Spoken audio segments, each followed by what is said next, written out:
Axis हा एकदम मोठा टॉपिक आहे जरा असं. Sorry, axisymmetric solid subjected to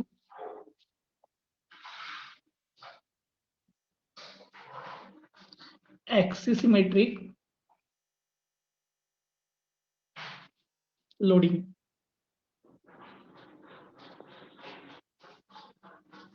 टॉपिकचं नाव आहे. होय, axisymmetric solid subjected to axisymmetric loading. आता म्हणजे काय सांगतो जरासं. तुम्ही पहिला टॉपिक काय होता जरा सांगा रे मला. पहिला topic, first topic, introduction to finite element analysis. बरोबर आहे. आपण त्यात फायनाइट इलेमेंटल अनालिसिसच्या बद्दल ज्या काही गोष्टी असतात त्या सगळ्या आपण तिथं बघितलेल्या. बरोबर, कुठले टेक्निक्स वगैरे काय काय वापरायचं वगैरे. सेकंड टॉपिक कुठला होता? Second, one dimensional problems. बरोबर, म्हणजे ज्याच्यामध्ये फक्त डिस्प्लेसमेंट ही एकाच डायरेक्शनला होती. ठीक आहे. मग आपले जे काही इलेमेंट होते, वन डायमेन्शनल इलेमेंट, म्हणजे ज्याच्यामध्ये एकच डायमेन्शनची लेंथ जास्त होती, असे सगळे प्रॉब्लेम आपण वन डायमेन्शनल प्रॉब्लेम मध्ये बघितले. त्यानंतर आपण नेक्स्ट बघितला तो म्हणजे two dimensional problems. Two dimensional problems आपण सगळे कॉन्स्टंट स्क्रीन ट्रायंगलने सॉल्व्ह केले, ज्याच्यामध्ये डिस्प्लेसमेंट ही एक्स आणि वाय अशा दोन डायरेक्शनला होती. ठीक आहे, त्याला आपण म्हटलं टू डायमेन्शनल प्रॉब्लेम्स. म्हणजे टू डायमेन्शनल प्रॉब्लेम्स आता आपण लास्ट टाइमला बघितले. आता नेक्स्ट टॉपिक जो आहे तो म्हणजे वन डायमेन्शनल, टू डायमेन्शनल, तर त्यानंतर तिसरा कुठला यायला पाहिजे बघा, थ्री डायमेन्शनल प्रॉब्लेम्स. बरोबर आहे ना, थ्री डायमेन्शनल प्रॉब्लेम्स. हा थ्री डायमेन्शनलचा हा जरासा सब पार्ट आहे. थ्री डायमेन्शनलचा सब पार्ट आहे. कसं ते सांगतो. ऍक्च्युली हा टॉपिक आहे थ्री डायमेन्शनल प्रॉब्लेम्स, म्हणजे त्याचा हा sub part, axisymmetric solid subjected to axisymmetric loading. तुम्हाला मी इथे एक फिगर ड्रॉ करतो, मग त्यानंतर तुम्ही सांगा तो कॉम्पोनंट वन डायमेन्शनल आहे, टू डायमेन्शनल आहे का थ्री डायमेन्शनल आहे. मी तर एक फिगर ड्रॉ करतो.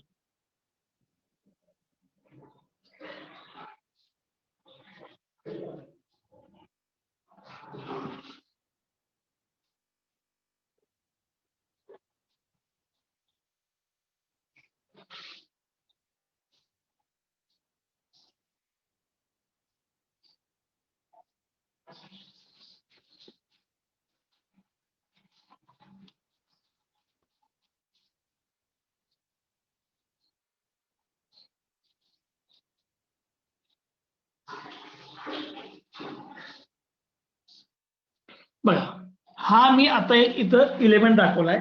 हा वन डायमेन्शनल आहे, टू डायमेन्शनल आहे का थ्री डायमेन्शनल आहे? मी जो आता तुम्हाला फिगर मध्ये जो इलेमेंट दाखवलाय तो वन डायमेन्शनल आहे, टू डायमेन्शनल आहे का थ्री डायमेन्शनल आहे? Three dimensional.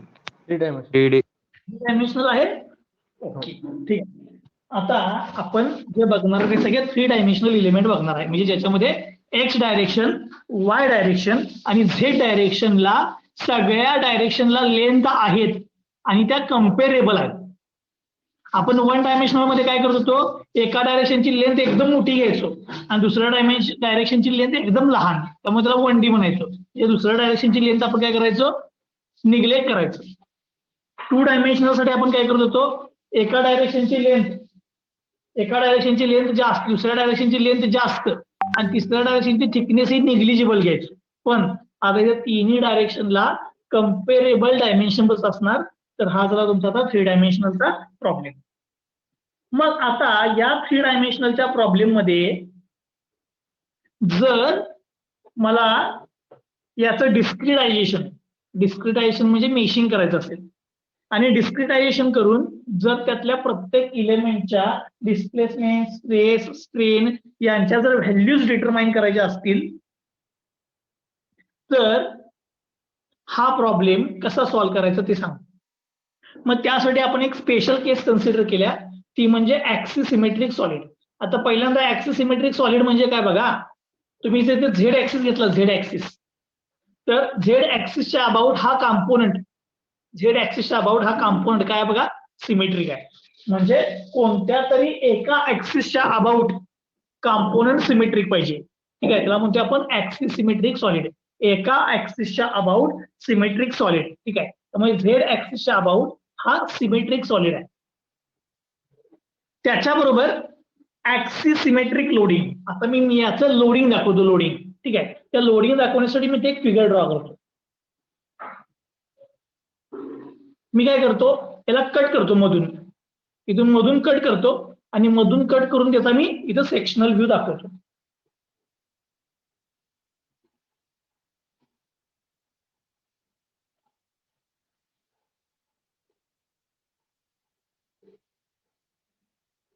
ठीक आहे, हे बघा मधून कट केला आणि मी इथला त्याचा सेक्शनल व्ह्यू दाखवला. हा सेक्शनल व्ह्यू आहे. आता याच्यावरती जे काही फोर्सेस ऍक्ट झालेत, आता ते फोर्सेस ऍक्ट झालेले दाखवतो. त्यासाठी एक बाउंड्री कंडिशन काय लागते, म्हणून मी याचा बॉटम काय करतो, फिक्स कन्सिडर करतो याचा बॉटम. त्यामुळे मी इथं बॉटम फिक्स दाखवतो. ओके, हा कट केलेला सेक्शनल व्ह्यू आहे. आता याच्यावरचे मी फोर्सेस दाखवतो. समजा याच्या आतमधून इकडं प्रेशर ऍक्ट वाले म्हणजे हा जो हॉलो पोर्शन आहे त्याच्यामध्ये काहीतरी हाय प्रेशरचं लिक्विड, फ्लुइड, गॅस काहीतरी फिल केले असं कन्सिडर करा. त्यामुळे याच्या आउटर पोर्शन वरती या काय व्हायला लागले, प्रेशर ऍक्ट व्हायला लागले. ते मी तुम्हाला इथे दाखवतो.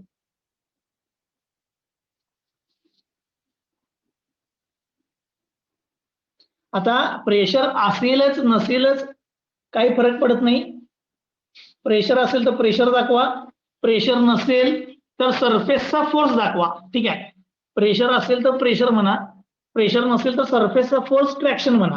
काय जर झालं तर या सरफेसवरती फोर्स हा ऍक्ट होणारच आहे. ठीक आहे, त्यामुळे मी हा सरफेसचा फोर्स घेतला ट्रॅक्शन, तसंच या सरफेसवरती पण फोर्स ऍक्ट वाला असं कन्सिडर करतो आणि तो ट्रॅक्शन म्हणून दाखवतो. मग आता हा याच्यावरती ऍक्ट होत असलेला सरफेस फोर्स मी दाखवला. समजा इथं एक फोर्स ऍक्ट व्हायलाय, पण फोर्स ऍक्ट होताना फक्त या पॉइंटला नाही आहे. तो बघा इथनं स्टार्ट होतो असा फोर्स, हा असा पूर्ण गोल फिरून परत इथे येते. म्हणजे काय, असं कन्सिडर करा की ह्या सरफेस वरून काहीतरी प्लेस केलंय. म्हणजे प्रत्येक पॉइंटला इथं कॉन्टॅक्ट आहे आणि प्रत्येक पॉइंट वरती फोर्स ऍक्ट वाला असं कन्सिडर करा. हा फोर्स मी इथं दाखवतो. म्हणजे एक्सटर्नली अप्लाइड फोर्स तो एकाच पॉइंटला नाही आहे, तो याच्यावरती पूर्ण सिमेट्रिक डायरेक्शनला फोर्स आहे, सिमेट्रिक डायरेक्शनला. ठीक आहे, मग आता जर तुम्ही या फिगरचा विचार केला, त्याच्यावरचा मी फोर्स इथं दाखवलाय, तर हा जो फोर्स आहे, हा तुम्ही प्रत्येक पॉइंटला बघितला, कुठल्या पण पॉइंटला, तर त्याची व्हॅल्यू सेम आहे. तसंच हा एक्सटर्नली अप्लाइड फोर्स या पॉइंटला जो आहे तो प्रत्येक पॉइंटला बघा पूर्ण सर्क्युलर आहे, त्या बाजूने फिरून परत इथे येणार. म्हणजे जो लोड ऍक्ट झालाय या कॉम्पोनंटवरती, तो कॉम्पोनंटवरचा लोड पण काय बघा, कॉम्पोनंटवरचा लोड पण काय बघा, झेड ऍक्सिसच्या अबाउट काय सिमेट्रिक आहे. म्हणजे झेड ऍक्सिस पासून कुठल्या पण डायरेक्शनला जाऊन तुम्ही बघितलं तर प्रत्येक पॉइंटला त्याची किंमत काय आहे, सेम आहे. मग असे जे प्रॉब्लेम असतात की जे एखाद्या ऍक्सिसच्या अबाउट कॉम्पोनंट म्हणजे कॉम्पोनंट हा सिमेट्रिक असतो, प्लस त्याच ऍक्सिसच्या अबाउट त्या कॉम्पोनंट वरती लागलेले फोर्सेस पण जर सिमेट्रिक असतील तर अशा प्रॉब्लेमला म्हणतो आपण axis symmetric solids subjected to axis symmetric loading. अशा प्रॉब्लेमला काय म्हणायचं, axis symmetric solid subjected to axis symmetric loading. म्हणजे एका ऍक्सिसच्या अबाउट कॉम्पोनंट हा पूर्ण 3 डायमेन्शनला काय बनवतो, सिमेट्रिक आहे एका ऍक्सिसच्या अबाउट, आणि त्याच ऍक्सिसच्या अबाउट त्या कॉम्पोनंट वरती अप्लाय झालेले फोर्सेस पण काय सिमेट्रिक आहेत. म्हणजे प्रत्येक ठिकाणी तीच किंमत आहे. म्हणजे फोर्स पी फक्त इथंच नाही आहे, तर तो प्रत्येक ठिकाणी ऍक्सिसच्या अबाउट जो सिमेट्रिक बघायला प्रत्येक ठिकाणी तो आहे. मग अशा केसेस ज्या असतात त्या अशा केसेस 3 डायमेन्शनलच्या प्रॉब्लेम मध्ये स्पेशल केस म्हणून कन्सिडर करतात, स्पेशल केस. आणि त्या cases axis symmetric solid subjected to axis symmetric loading म्हणून कन्सिडर करतात. आता याच्यामध्ये या कॉम्पोनंट मध्ये मला जर सांगा, मी एक रॅन्डम इथं एक पॉइंट कन्सिडर करतो, इथं स्मॉल एरिया घेतला, एकदम स्मॉल एरिया समजा, आणि या एरियावरती जर मी फोर्सेस अप्लाय केली तर या एरियावरती जर मी फोर्सेस अप्लाय केले तर या कॉम्पोनंटची डिस्प्लेसमेंट कुठल्या कुठल्या डायरेक्शनला होईल, या कॉम्पोनंटची डिस्प्लेसमेंट कुठल्या कुठल्या डायरेक्शनला होईल. मी एक स्मॉल एरिया घेतला, त्याच्यावरती फोर्सेस अप्लाय केले ते तुम्हाला ऑलरेडी दाखवलेत मी. त्या फोर्सेसमुळे या कॉम्पोनंटची डिस्प्लेसमेंट कोणत्या कोणत्या डायरेक्शनला होईल. नाही होणार. डायरेक्शन दाखवू. हे बघा, या डायरेक्शनला म्हणतो मी झेड डायरेक्शन. आता हा सिमेट्रिक असल्यामुळे आपण या डायरेक्शनला एक्स न म्हणता म्हणतो रॅडियल डायरेक्शन. रॅडियल बरोबर आहे ना, सेंटर पासून आपण जो कन्सिडर करतो तो रॅडियल डायरेक्शन असतो. Radial Z. अजून एक तिसरी डायरेक्शन आहे याची, हा सिमेट्रिक आहे ना असा, बरोबर आहे. म्हणजे तिसरी डायरेक्शन मी इथे दाखवतो, अँग्युलर डायरेक्शन. बरोबर आहे, रॅडियल, झेड आणि अँग्युलर. ओके, अशा 3 डायरेक्शन आहेत या कॉम्पोनंटसाठी. मग मला सांगा, या कॉम्पोनंटची डिस्प्लेसमेंट जर झाली, सॉरी स्मॉल एरियाची जर डिस्प्लेसमेंट झाली, तर ती कोणत्या कोणत्या डायरेक्शनला होणार. सगळ्या डायरेक्शनला सिमेट्रिकल होणार. सगळ्या डायरेक्शनला होणार. बघा मी आता काय म्हणतोय त्यानं सांगितल्याप्रमाणे रॅडियल डायरेक्शन इकडे डिस्प्लेस होईल या फोर्समुळे, इकडे जाऊ शकतो. जर समजा याचं सेल्फ वेट घेतलं झेड डायरेक्शनला, सेल्फ वेट, तर याचं वेट पण ऍक्ट होणार ना, वेटमुळे तो एक तर डाऊनवर्ड जाईल, डाऊनवर्ड म्हणजे झेड डायरेक्शनला डिस्प्लेसमेंट आली, रॅडियल डायरेक्शनला डिस्प्लेसमेंट आली. आता मला विचारायचं आहे, याची अँग्युलर डायरेक्शनला डिस्प्लेसमेंट होईल का. अँग्युलर डायरेक्शनला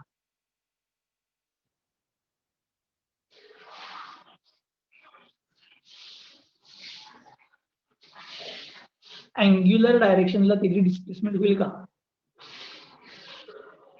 अँग्युलर डायरेक्शनला स्ट्रेनिंग असणार, अँग्युलर डायरेक्शनला स्ट्रेनिंग असणार, पण याचे डिफॉर्मेशन आणि याच्या स्ट्रेसच्या व्हॅल्यू ह्या इंडिपेंडंट ऑफ थिटा असणार. याच्या डिफॉर्मेशनच्या व्हॅल्यू आणि स्ट्रेसच्या व्हॅल्यू ह्या इंडिपेंडंट ऑफ थिटा असणार. माझा तुम्ही म्हणाल असं का म्हणालोय मी, त्याच्या मागचं रिझन सांगतो. बघा, मी एक असं इमॅजिन करा, हा कॉम्पोनंट मी कट केला असं इमॅजिन करा आणि एवढाच पोर्शन बाहेर काढला. आता एवढाच पोर्शन जर बाहेर काढला तर याला 2 डायरेक्शन आल्या बघा, ही रॅडियल डायरेक्शन आणि ही त्याची झेड डायरेक्शन, 2च डायरेक्शन आल्या. ठीक आहे, मी यात अँगल घेतलाच नाही, असं कन्सिडर करा 1-2 मिनिटं. हा, आता रॅडियल डायरेक्शनला म्हणजे इकडे डिस्प्लेसमेंट, लोडमुळे डाऊनवर्ड डिस्प्लेसमेंट, अशा 2 टाईपच्या डिस्प्लेसमेंट होतील. आता हा जो प्रॉब्लेम आहे, जर तुम्ही रॅडियल आणि झेड डायरेक्शन कन्सिडर केली तर हा 3 डायमेन्शन राहिला का 2 डायमेन्शनल राहिला का. हा जो प्रॉब्लेम आहे हा 3 डायमेन्शन झाला का 2 डायमेन्शन झाला. 2 डायमेन्शन. 2 डायमेन्शन झाला. आता हा 2 डायमेन्शन इथं ठेवा, इथं हे बघा, इथं हा तुमचा 2 डायमेन्शनचा प्रॉब्लेम इथं. त्यानंतर 1 डिग्री अँगल नंतर अजून एक घ्या, 1 डिग्री अँगल नंतर असाच पलीकडे. त्यानंतर 1 डिग्री अँगल नंतर पलीकडे अजून एक घ्या, त्यानंतर परत 1 डिग्रीनं परत अनेक घ्या. असे 1-1 डिग्रीनं 360 प्लेन क्रिएट करायचं, 360. आणि मला सांगा, हा पहिला जो तुम्ही घेतलेला कॉम्पोनंट त्यानंतर 1 डिग्रीचा कॉम्पोनंट यांच्या डिस्प्लेसमेंट मध्ये फरक असणार का सेम असणार. मी काय विचारलं, हा पहिला जो मी कट केलेला कॉम्पोनंट आहे हा, ठीक आहे, म्हणजे क्रॉस सेक्शन एरिया हा, याला मी 2 डायमेन्शनल कन्सिडर केलं, ह्याचा मी प्रॉब्लेम सॉल्व्ह केला रॅडियल आणि झेड डायरेक्शन कन्सिडर करून. 2 डायमेन्शनल प्रॉब्लेम कॉन्स्टंट स्ट्रेन ट्रायंगलनी सॉल्व्ह करतोय, तुम्हाला माहित आहे. मी कॉन्स्टंट स्ट्रेन ट्रायंगलनी सॉल्व्ह केलं, समजा मला याच्या प्रत्येक पॉईंटच्या, या पॉईंटची, या पॉईंटची, या पॉईंटची, या पॉईंट सगळ्यांची डिस्प्लेसमेंट मिळाल्या. ह्याच डिस्प्लेसमेंट इथून 1 डिग्री नंतर रॅडियल डायरेक्शनचा एक प्लेन घेतला 1 डिग्री नंतर सेम, तर तिथल्या डिस्प्लेसमेंटच्या व्हॅल्यू आणि याच्या डिस्प्लेसमेंटच्या व्हॅल्यू सेम असणार का वेगवेगळ्या. बर, ते जाऊ दे. हा जसा घेतला मी राईटचा, तसा समजा मी लेफ्टला घेतला, हा लेफ्टला, याच्या डिस्प्लेसमेंटच्या व्हॅल्यू आणि याच्या डिस्प्लेसमेंटच्या व्हॅल्यू सेम असणार का वेगवेगळ्या.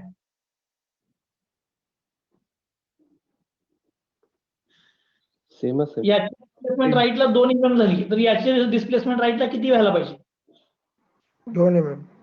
2 mmच व्हायला पाहिजे. जर याची डिस्प्लेसमेंट डाऊनवर्डला 1 mm झाली या पॉईंटची, तर या पॉईंटची डाऊनवर्डला डिस्प्लेसमेंट किती व्हायला पाहिजे. 1 mmच व्हायला पाहिजे का, कारण की ऍक्सिसिमेट्रिक लोडिंग आहे, लोडिंग पण सिमेट्रिक आहे, म्हणजे इथल्या व्हॅल्यूच्या येथील डिस्प्लेसमेंटच्या त्याच इकडे रिफ्लेक्ट होणार. मग आता हे जसे 2 घेतले, तसं समजा मी आता असं परपेंडिक्युलरला इथं एक प्लेन घेतला कट करून इथं आणि पलीकडच्या बाजूला इथे घेतला तर दोघांच्या व्हॅल्यू काय असणार आहे सेम. हाच रिझल्ट इथं प्लॉट होणार, हाच रिझल्ट इथे प्लॉट होणार, हाच रिझल्ट इथे प्लॉट होणार. आता मध्ये कुठं पण घ्या प्लेन सेंटर पासून कुठं पण रेडियल डायरेक्शनला प्लेन घ्या आणि त्या प्लेनवरच्या व्हॅल्यू बघत जावा. तर हा जो एक प्लेन आहे सिंगल हाच इथं प्लेस होणार, हाच इथं रिप्लेट करायचा, हाच इथं म्हणजे याच्या डिस्प्लेसमेंटच्या व्हॅल्यू त्याच प्लॉट करत जायचं, त्याच प्लॉट करत जायचं, त्याच प्लॉट करत जायचं. तुम्हाला टोटल कॉम्पोनंटच्या सगळ्या डिस्प्लेसमेंट मिळतात, टोटल कॉम्पोनंटच्या सगळ्या डिस्प्लेसमेंट मिळतात. म्हणजे ऍक्सिसिमेट्रिक सॉलिड आहे आणि लोडिंग पण ऍक्सिसिमेट्रिक असेल तर तुम्हाला 3 डायमेन्शनल कॉम्पोनंट कन्सिडर करून सॉल्व्ह करायची गरजच नाही, कारण की डिफॉर्मेशन स्ट्रेस वरती या अँगलचा काही इफेक्ट होत नाही. पण लोडिंग हे ऍक्सिसिमेट्रिक पाहिजे, हे लय महत्वाचं आहे. लोडिंग हे ऍक्सिसिमेट्रिक पाहिजे, म्हणजे इथे एक फोर्स वेगळा आहे इथे एक फोर्स वेगळा आहे असं चालणार नाही. फोर्सची व्हॅल्यू पण सिमेट्रिक पाहिजे. तर या थिटाचा म्हणजे अँगलचा याच्या डिस्प्लेसमेंट वरती काहीही इफेक्ट होत नाही. काहीही इफेक्ट जर होत नसेल या थिटाचा स्ट्रेस व्हॅल्यूवरती किंवा डिस्प्लेसमेंटच्या व्हॅल्यूवरती तर तो थिटा तिथं नसल्यासारखंच आहे. मग तो कॉम्पोनंट कशामध्ये कन्वर्ट होतो आर आणि झेड टू डायमेन्शनल प्रॉब्लेम मध्ये कन्वर्ट होतो. तोच 2 डायमेन्शनल मी तर दाखवला. म्हणजे हा तुमचा ओरिजिनल 3 डायमेन्शनल कॉम्पोनंट जो ऍक्सिसिमेट्रिक सॉलिड आहे आणि ऍक्सिसिमेट्रिक लोडिंगचा आहे तो मी 2 डायमेन्शनल कन्सिडर केला आणि त्या 2 डायमेन्शनल मध्ये 2 ऍक्सिस राहिला, एक रेडियल आणि एक म्हणजे आणि हेच रिझल्ट 360 डिग्रीला प्लॉट करा तुमचा याच्या आन्सर झाला.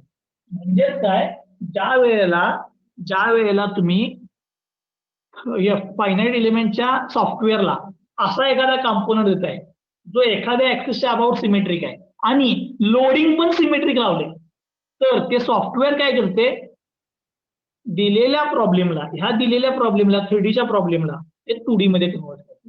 ते 2D मध्ये असं कन्वर्ट करणार आणि हा 2Dचा प्रॉब्लेम तो सॉल्व्ह करणार, आणि मग हा रिझल्ट या 360 डिग्रीवरती प्लॉट करणार. 360 डिग्रीवरती प्लॉट करणार आणि तुम्हाला असं वाटणार की 3Dचा प्रॉब्लेम सॉल्व्ह झाला. त्यामुळे ऍक्सिसिमेट्रिक solid subjected to axisymmetric loading हा म्हणजेच काय आहे 3Dचा नाही तर तो काय 2Dचा प्रॉब्लेम असतोय. पण त्याला फक्त तुम्हाला मॉडेलिंग करून घ्यायला. आता तुम्ही म्हणणार की मग काय 2D झाले की नाही, तुम्हाला मी एक असा प्रॉब्लेम घेणार आहे की त्या प्रॉब्लेम मध्ये कळेल त्याचं कन्व्हर्जन त्याला बाउंड्री कंडिशन ह्या देण्यासाठी भरपूर डिफिकल्ट असतात. ठीक आहे, पण ते सॉफ्टवेअर मध्ये ऑलरेडी काय केलं असते सगळ्या कंडिशन कन्सिडर करून त्याला ऑलरेडी सगळे कमांड दिले असतात. त्यामुळे तुम्ही जशी कंडिशन पुट करताय त्याप्रमाणे ते सॉल्व्ह करत जाते. आता हा झाला तुमचा ऍक्सिसिमेट्रिक सॉलिड ऍक्सिसिमेट्रिक लोडिंगचा प्रॉब्लेम 2D मध्ये कन्वर्ट. मग आता हा 2D मध्ये जो कन्वर्ट झालाय याचं जर मला मॉडेलिंग करायचं असेल याचं मॉडेलिंग कसं करणार बघूया जरा.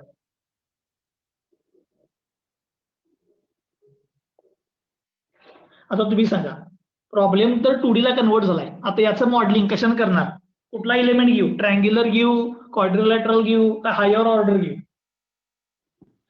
Triangular element. का ट्रायंग्युलर एलिमेंट घ्यायचा, कारण की मी तुम्हाला आधी सांगितले ट्रायंग्युलर एलिमेंटनी जो प्रॉब्लेम आहे तो कॉम्प्लेक्स कडे जात नाही तर तो पटकन सॉल्व्ह होतो. त्यामुळे कॉम्प्युटेशनल मेमरी टाइम वगैरे सगळ्या रिक्वायरमेंट होतात कमी आणि थोडी रेसिड्यूची व्हॅल्यू असते पण तुमचं आन्सर हे एकदम करेक्टच्या जवळच असतंय. ठीक आहे, मग जर मी याचं मॉडेलिंग करायला गेलो तर मी हे ट्रायंग्युलर एलिमेंट मध्ये कन्वर्ट करतो. कन्वर्ट करण्यासाठी काय करतो बघा,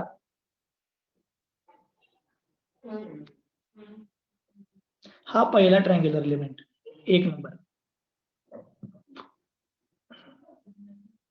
हा 2 नंबरचा ट्रायंग्युलर एलिमेंट, 3 ही स्ट्रेट लाईन आहे असे कन्सिडर करा, 3 4 5 6 7 हा 8वा एलिमेंट, 9वा एलिमेंट, 10वा, 11 हा 12वा एलिमेंट, हा 13वा एलिमेंट, हा 14वा, हा 15वा एलिमेंट, 16 आणि 17. म्हणजे टोटल मी दिलेला प्रॉब्लेम ट्रायंग्युलर एलिमेंट फॉर्म करत टोटल मी 17 एलिमेंट फॉर्म केले. आता याला मी नंबरिंग करतो बघा. हा 1 2 3 4 5 6 7 8 9 10. ठीक आहे, टोटल 17 एलिमेंट फॉर्म केले. आता या 17 एलिमेंटचे प्रत्येकाचं नोड येणार. मी नंबरिंग करतो. एक अंदाजे दाखवाले 1 2 3 4 5 6 7 8 9 10 11 12 13 14 15 16 17. मी प्रत्येकाची नोट्स दाखवली. म्हणजे पहिला एलिमेंट जर तुम्ही कन्सिडर केला, पहिला एलिमेंट, तर त्याची नोड कुठले आहेत बघा, 1 2 4. दुसरा जर एलिमेंट घेतला तर 2 3 6. ओके, असे प्रत्येकाची काय ते नोट्स आहेत. आता यातला कुठला पण एक रॅन्डम पॉईंट घेतला, कुठला पण एक रॅन्डम पॉईंट, मी तो पॉईंट इथं बाहेर दाखवतो. हा पॉईंट, या पॉईंटला किती डिस्प्लेसमेंट असणार? या पॉईंटला किती डिस्प्लेसमेंट असणार? 2. का? कारण की तुमचा तो प्रॉब्लेम आता 2D मध्ये कन्वर्ट झालाय. आता ही जी डायरेक्शन आहे ती म्हणजे रेडियल डायरेक्शन आहे, रेडियल डायरेक्शन. आणि ही जी आहे, ही जी डायरेक्शन आहे तुमची कुठली आहे? Z direction. ही रेडियल डायरेक्शन आणि ही झेड डायरेक्शन. आता हे जे नोडची नंबरिंग केलं, त्या नोडच्या नंबरिंगसाठी पाहणं जरासं टेक्निक असते. ते टेक्निक काय आहे सांगतो. जे नॉर्मली हे जे नोडचे नंबर आहेत, कारण की आपण पहिलं सुरुवातीला बँडविड्थ, पहिल्या टॉपिक मध्ये शेवटला कॅल्क्युलेट केले बघा, बँडविड्थ. बँडविड्थ जेवढी कमी तेवढा बाळानो मॅट्रिक्स जो फॉर्म होणार तो कमी याचा फॉर्म होणार. 2x2 4x4 8x8 कमी फॉर्म होणार. आणि जेवढा कमीचा फॉर्म होणार तेवढा सॉल्व्ह करायला कमी टाइम लागणार. बरोबर आहे? म्हणजे बँडविड्थ मला मिनिमम ठेवायचे. तर त्यासाठी टेक्निक काय आहे, समजा हा तुमचा जेथ नोड आहे, तर या डायरेक्शनला आणि या डायरेक्शनला जो तुम्ही नंबरिंग करणार तो असा पाहिजे, Q2j-1. आणि हा या बाजूचा जो पाहिजे तो म्हणजे Q2j. ओके, याप्रमाणे जर तुम्ही नंबरिंग केलं तर तुमचा बँडविड्थची व्हॅल्यू ही मिनिमम साईडला जाते. बँडविड्थची साईड काय होते? मिनिमम साईडला जाते. ओके, आता हे मॉडेलिंग मध्ये परत बघायचं आहे, त्यामुळे मी याच्याकडे काय जाणार नाही. आता मी इकडे येतो.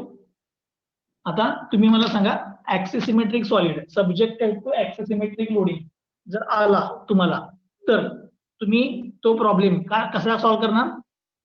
Bye converting into the 2D problem. बरोबर? By converting into 2D problem. तुम्हाला एक एखादं एक्झाम्पल सांगणार, अशाच एक रिअल लाईफचं एक एक्झाम्पल सांगा की ऍक्सिसिमेट्रिक सॉलिड सब्जेक्टेड टू ऍक्सिसिमेट्रिक लोडिंगचं एखादं एक्झाम्पल.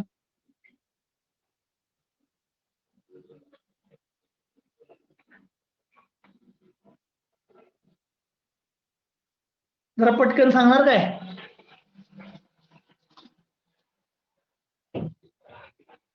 जरा विचार करून सांगा पटकन. ऍक्सिसिमेट्रिक सॉलिड सब्जेक्टेड टू ऍक्सिसिमेट्रिक लोडिंगचं एक्झाम्पल. मी एक सांगू?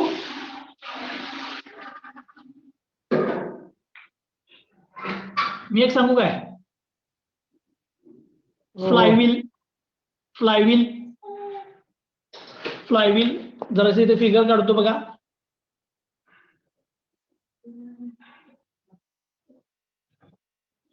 ही फ्लायव्हील आहे तुमची, हे त्याचे आर्म्स आहेत.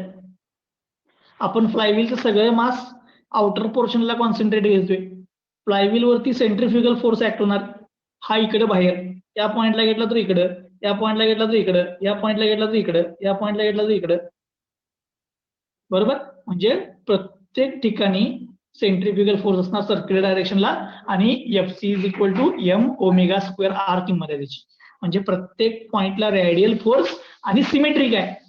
आणि हा कॉम्पोनंट झेड ऍक्सिसच्या अबाउट सिमेट्रिक आहे. त्यामुळे कॉम्पोनंट सिमेट्रिक झाला म्हणजे ऍक्सिसिमेट्रिक कॉम्पोनंट, आणि सेंट्रिफ्युगल फोर्स ऍक्ट वाला म्हणजे लोडिंग पण सिमेट्रिक आलं. बरोबर? फ्लायव्हील रोटेट व्हायला त्यावर सेंट्रिफ्युगल फोर्स ऍक्ट होणार. बरोबर? म्हणजे याचं एक्झाम्पल जे काय म्हणजे फ्लायव्हील. हे फ्लायव्हील हे त्याचं एक एक्झाम्पल आहे. अजून एखादं एक्झाम्पल सांगा, अजून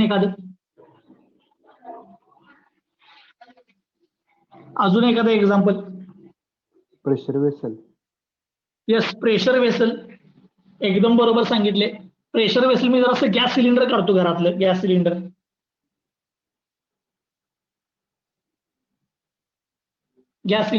त्याच्यामध्ये तुम्ही गॅस फिल केलाय इनसाइडनी. म्हणजे प्रत्येक ठिकाणी प्रेशर ऍक्टिव्ह आले. जर तुम्ही बघितलं तर हा काय झेड ऍक्सिसच्या अबाउट सिमेट्रिक आहे आणि प्रत्येक ठिकाणी प्रेशर ऍक्टिव्ह लागले. आतून प्रेशरची व्हॅल्यू सेम असणार म्हणजे प्रेशर वेसल पण सिमेट्रिक पाहिजे एखाद्या ऍक्सिसच्या अबाउट. म्हणजे थोडक्यात घरातलं गॅस सिलेंडर. ठीक आहे, हे पण त्याचं काय एक्झाम्पल आहे. म्हणजे अशा सगळ्या ज्या केसेस आहेत की ज्या ऍक्सिसच्या अबाउट सिमेट्रिक आहे आणि ज्याच्यावरचं लोडिंग पण सिमेट्रिक आहे, हे सगळं अशा पद्धतीने तुम्हाला सॉल्व्ह करता येते. जे मॉडेल करताना तुम्हाला 2D मध्ये कन्वर्ट करायचं आणि 2D चा प्रॉब्लेम सॉल्व्ह करायचा आणि तो 360 डिग्रीला प्लॉट करायचा. संपलं. म्हणजे हा तुमचा ऍक्सिसिमेट्रिकचा प्रॉब्लेम झाला. मग आता याच्यामध्ये मी हा जो एक स्मॉल एरिया घेतलाय तो स्मॉल एरिया जरा इथं दाखवतो. हा स्मॉल एरिया 3D मध्ये दाखवतो.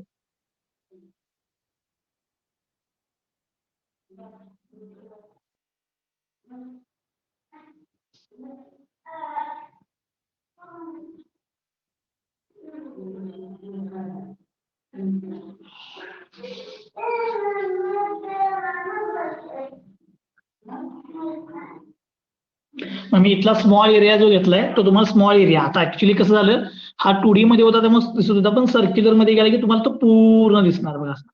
ठीक आहे, मग आता आपण नॉर्मली असे जे प्रॉब्लेम असतात ते सॉल्व्ह करण्यासाठी आपण एकदम स्मॉल एरिया कन्सिडर करतो आणि त्या स्मॉल एरियाचे रिझल्ट प्लॉट करतो. त्या स्मॉल एरियाचे रिझल्ट. मग याचे जर मला रिझल्ट प्लॉट करायचे असतील तर या स्मॉल एरियाला म्हणतो बघा मी डीए. ठीक आहे, स्मॉल एरियाला काय म्हणतो मी डीए. मग आता या एरियावरती एखादा पॉइंट घेतला, एखादा पॉइंट, आणि त्याची डिस्प्लेसमेंट मला दाखवायची असेल रेडियल डायरेक्शनची आणि झेड डायरेक्शनची. ठीक आहे, मग या डिस्प्लेसमेंट मी कशा दाखवणार तर u displacement is equal to दोन डायरेक्शन आहेत, रेडियल आणि झेड डायरेक्शन. ठीक आहे, मग मी रेडियल डायरेक्शनच्या डिस्प्लेसमेंटला यू म्हणतो आणि झेड डायरेक्शनच्या डिस्प्लेसमेंटला डब्ल्यू म्हणतो. त्याचा ट्रान्सफर मॅट्रिक्स मध्ये येणार नाही. ते आपण पहिल्या वेळी नेहमी लिहायचो बघा, displacement you in radial direction, W in Z direction. आधी एक्स वाय असायचा, त्याच्या व्यतिरिक्त रेडियल आणि झेड डायरेक्शन आहे. तो in radial direction and in Z direction. तसंच बॉडी फोर्स म्हणजे याच्यावरती ऍक्ट होत असलेला बॉडी फोर्स कुठल्या डायरेक्शनला येणार. बॉडी फोर्स म्हणजे काय असते, बाहेरून लावलेल्या फोर्सला बॉडी ही रेझिस्टिंग फोर्स लावतात. ती रेझिस्टिंग फोर्सची किंमत बघा, force in radial direction and force in Z direction. Force in radial direction and force in Z direction हा म्हणजे तुमचा बॉडी फोर्स. जर ट्रॅक्शन कन्सिडर केला सरफेस फोर्स, तर सरफेस फोर्स पण दोन डायरेक्शनला येणार. आता बघा, जर समजा हा इन्क्लाइन सरफेस असेल इन्क्लाइन, तर इन्क्लाइन सरफेसला परत दोन कंपोनेंट असतात, एक एक्स डायरेक्शनचा आणि एक वाय डायरेक्शनचा, म्हणजे रेडियलचा आणि झेड डायरेक्शनचा. So traction in radial direction, traction in Z डायरेक्शनचा ट्रान्सफर. असंच एक्सटर्नल फोर्स जो असेल, एक्सटर्नल फोर्स त्याला पण किती येणार, दोन, in radial direction and in Z direction. हे झाले बघा displacement, body force, traction, externally applied force. आता जर समजा मला इथल्या स्ट्रेस आणि स्ट्रेनच्या किमती काढायच्या असतील, स्ट्रेस आणि स्ट्रेनच्या किमती, तर स्ट्रेन सांगा कुठल्या कुठल्या डायरेक्शनला असणार स्ट्रेन, हे महत्वाचं आहे. स्ट्रेन कुठल्या कुठल्या डायरेक्शनला असणार स्ट्रेन. आता हा प्रॉब्लेम तर 2D दिसायलाय तुम्हाला, पण ऍक्च्युअली स्ट्रेन ही 3 डायरेक्शनला असणार आहे. कुठलं मी सांगतो, जरा लक्ष द्या, लय महत्वाचं आहे. स्ट्रेन बघा, या डायरेक्शनला डिस्प्लेसमेंट आहे रेडियलला, म्हणजे स्ट्रेन रेडियल डायरेक्शनला येणार. काय, change in length in radial direction divide by original length in radial direction, म्हणजे स्ट्रेन इन रेडियल डायरेक्शन. त्यानंतर दुसरं, जर लोड ऍक्ट होत असेल तर याची डिस्प्लेसमेंट डाऊनवर्ड किंवा अपवर्ड होणार. आता कसं लोड असेल तर डाऊनवर्डच होणार, म्हणजे स्ट्रेन इन झेड डायरेक्शन. आता हा 2D असल्यामुळे प्रॉब्लेम 2Dचा झालाय ना. 2Dचा झाला म्हणजे हा एक प्लेन आला, रेडियल डायरेक्शन आहे आणि झेड डायरेक्शन आहे. मग या प्लेनला पॅरलल जो असतो, प्लेनला पॅरलल त्याला काय म्हणतो आपण, शियर. हा झाला रेडियल, हा झाला झेड डायरेक्शनचा. तर या प्लेनला पॅरलल जो असतो तो का असतोय, शियर. म्हणजे मला इथं शियर पण घ्यायला पाहिजे. मग शियर इन कुठला येणार, R and Z. Shear in R and Z म्हणजे आर अँड झेड मधला शियर. याच्या बरोबर मी अजून एक किंमत लिहिणार. का मी ज्यावेळी 2D कन्सिडर करतो त्यावेळेला ह्या 3 गोष्टी येतात. पण बघा मी आता सांगतो, समजा हा तुमचा सिलेंडर आहे, आत प्रेशर ऍक्ट व्हाले, तर हे एक प्लेन डिस्प्लेस होईल असं बाहेर, पण ओव्हरऑल डिस्प्लेसमेंट अशी असते बघा, असं बाहेर होणार, असं मोठं होणार. मोठं झालं तर काय होतंय, अँग्युलर डायरेक्शनला पण त्याची काय होत्या, स्ट्रेनिंग होत्या. अँग्युलर डायरेक्शनला आता हा इथं एवढा छोटासा कॉम्पाऊंड आहे, हे वाढलं की असं होणार ना, हा कॉम्पाऊंड पण वाढत जाणार. म्हणजे थिटा डायरेक्शनला पण काय डिस्प्लेसमेंट आहे, थिटा डायरेक्शन. त्यामुळे मला स्ट्रेन इन अँग्युलर डायरेक्शन पण घ्यायला पाहिजे. So strain in radial direction, strain in Z direction, shear strain in radial and Z direction, and strain in angular direction. ठीक आहे, ह्या एवढ्या किमती मला लागणार. पण या स्ट्रेनच्या किमती आपण पूर्वी कशा लिहित होतो त्याप्रमाणे जरा लिहितो. सांगा, पूर्वी आपण स्ट्रेन कसं लिहायचो, आर या डायरेक्शनची डिस्प्लेसमेंट मी किती कन्सिडर केल्या, यू, आणि झेड डायरेक्शनची डिस्प्लेसमेंट किती कन्सिडर केल्या, डब्ल्यू.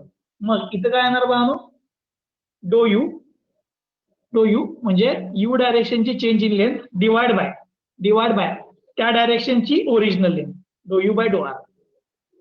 इथं काय येणार, do W by do Z, change in length upon original length.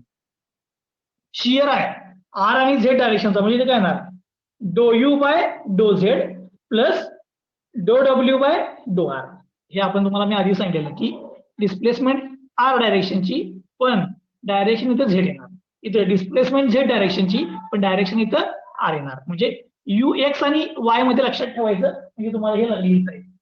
हे डिस्प्लेसमेंट इन एक्स डायरेक्शन आणि length of Y, plus displacement in Y direction, length of x. आता हे झालं रेडियल डायरेक्शन, झेड डायरेक्शन, हा shear झाला. आता राहिलाय हा. मला सांगा बाबांनो, हे काय येणार, strain in angular direction. Angular डायरेक्शनचा स्ट्रेनची किंमत काय येणार, अँग्युलर डायरेक्शनचा स्ट्रेन. ठीक आहे, मी आता किंमत लिहितो. काय, मी नेक्स्ट टाइमला त्याची फिगर ड्रॉ करणार आहे. त्या फिगरच्या वेळेला तुम्हाला सांगतो. याची किंमत येते बघा यू बाय आर, याची किंमत येते यू बाय आर.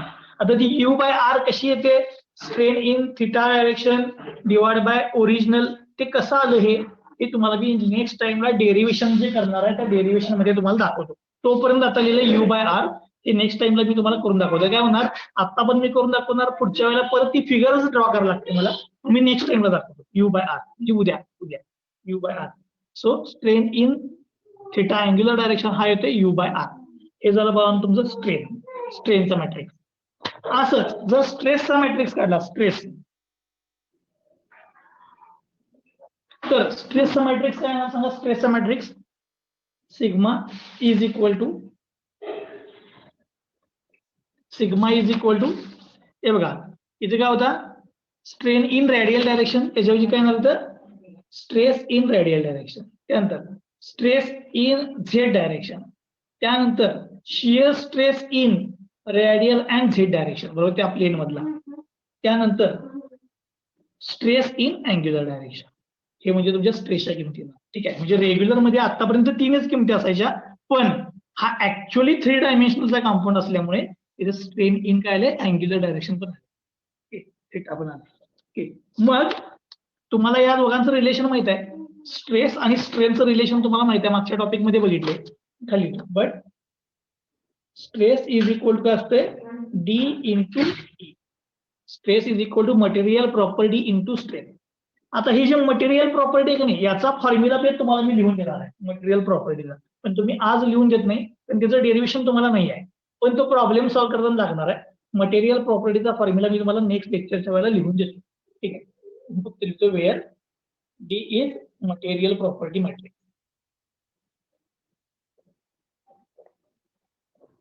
आपण नेहमी असले जेव्हा sigma is equal to E into E, पण ते 1D असेल तर ई येते, एकापेक्षा जास्त डायरेक्शन असेल तर इथे काय येते, मटेरियलचे property with respect to Poisson's ratio असतो तो, with respect to Poisson's ratio. आता हे झालं बाळांनो स्ट्रेस स्ट्रेन या सगळ्या किमती झाल्या. आता याच्यासाठी आपण एक अप्रोच पण यूज करतो, तो म्हणजेच पोटेन्शियल एनर्जी अप्रोच. आता मी इथं खाली लिहितो बाय पोटेन्शियल एनर्जी.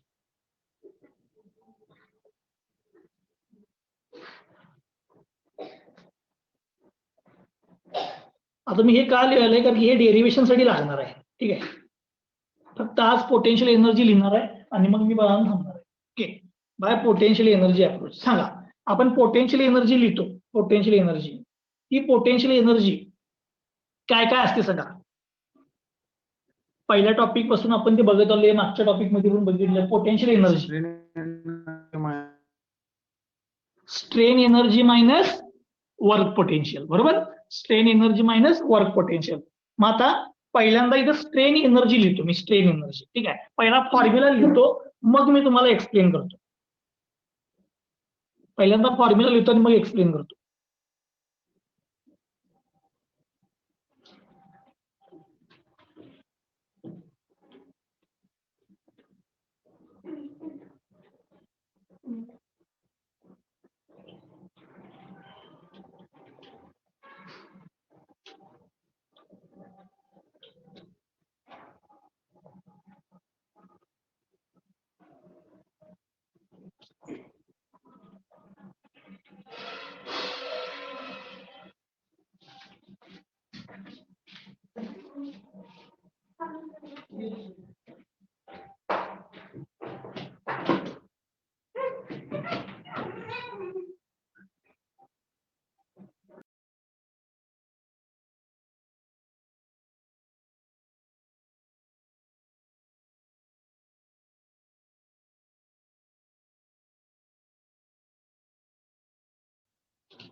आता मी हा जो फॉर्म्युला लिहिलाय पोटेन्शियल एनर्जी अप्रोचचा, म्हणजे total potential energy is equal to, हे बघा, स्ट्रेन एनर्जी मायनस हे वर्क पोटेन्शियल आहे. Strain energy minus work potential. आता हे काय आहे सगळं सांगतो. इथं सगळं लिहून ठेवतो. सांगा, स्ट्रेन एनर्जीचा फॉर्म्युला आपण सॉम मध्ये बघायचो.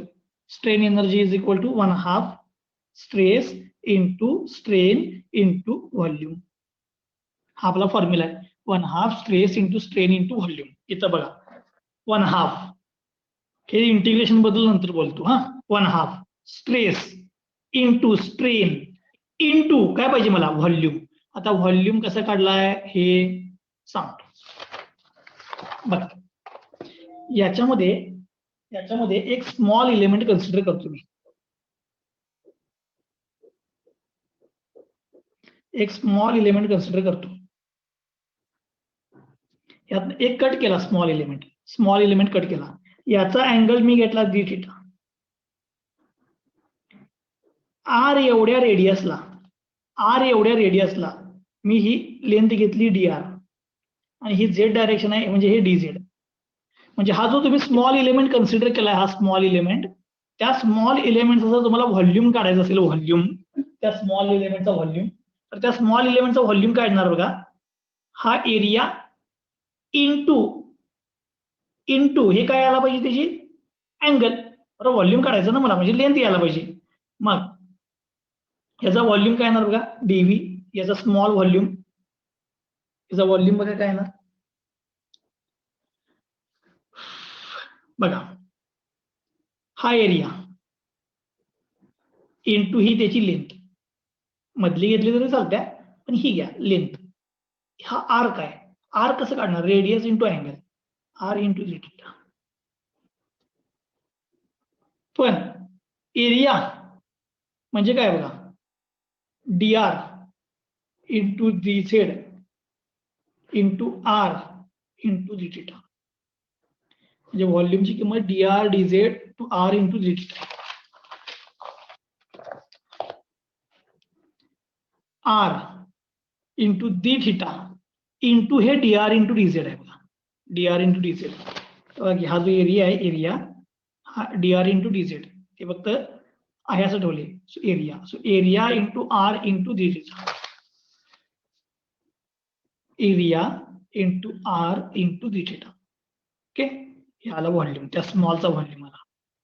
So stress into strain into volume. आता याला डबल इंटिग्रेशन का लिहिले, डबल इंटिग्रेशन कारण सांगतो.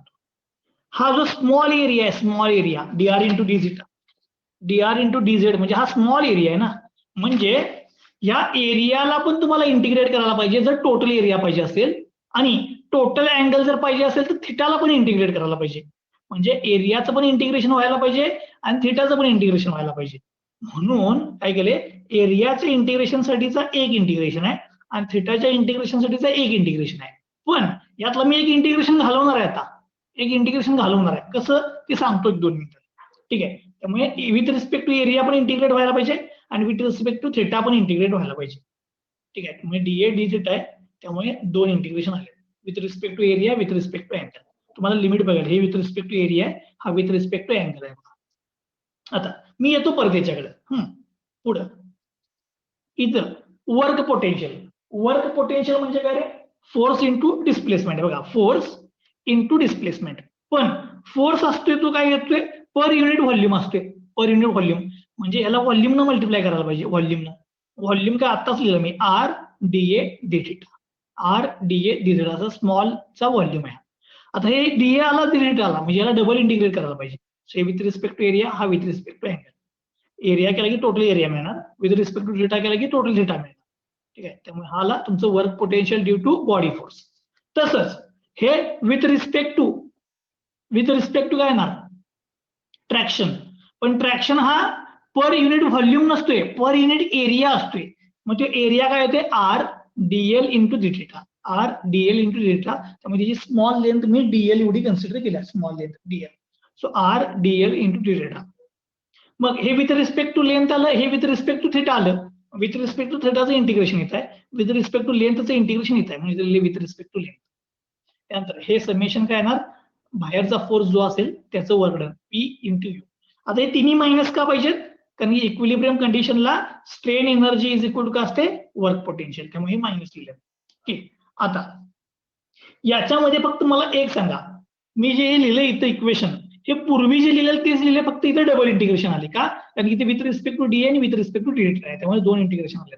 आता मला तुम्ही सांगा, इथं अँगलचा या इक्वेशनवर काय फरक पडणार आहे का रे?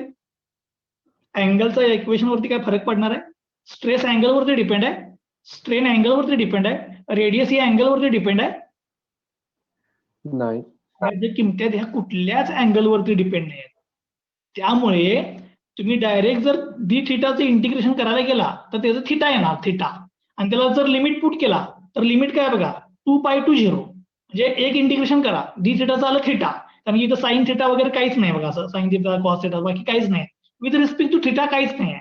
त्यामुळे डी थिटाचं इंटिग्रेशन येणार थिटा. थिटाला जर लिमिट पुट केलं 2π to 0, तो 2π - 0 म्हणजे थिटाची किंमत डायरेक्ट येणार 2π.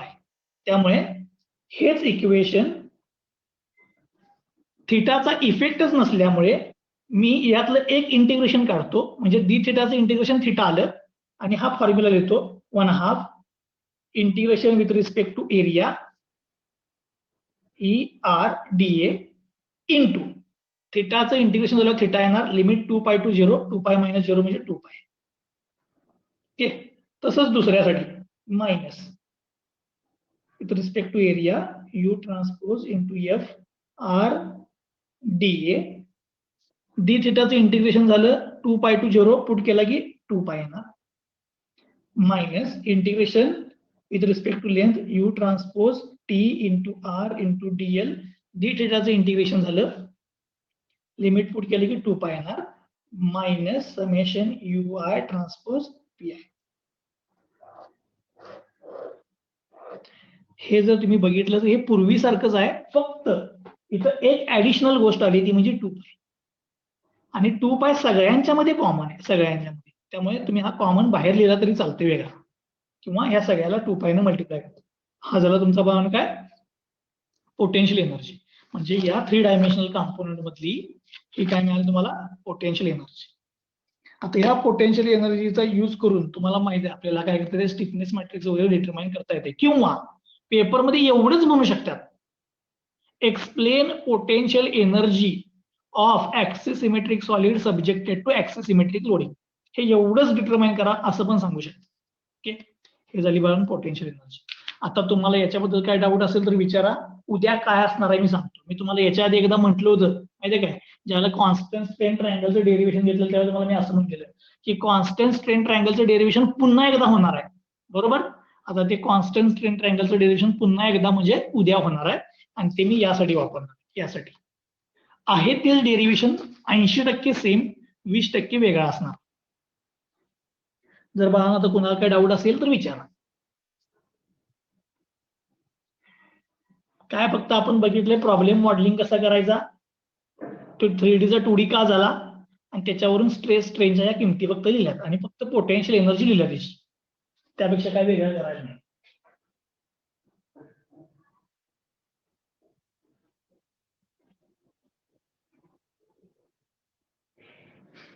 ओके, जर तुम्हाला काय माझं डाऊट नसेल तर मग आता काय करूया आपण उद्या याचं डेरिव्हेशन बघूया.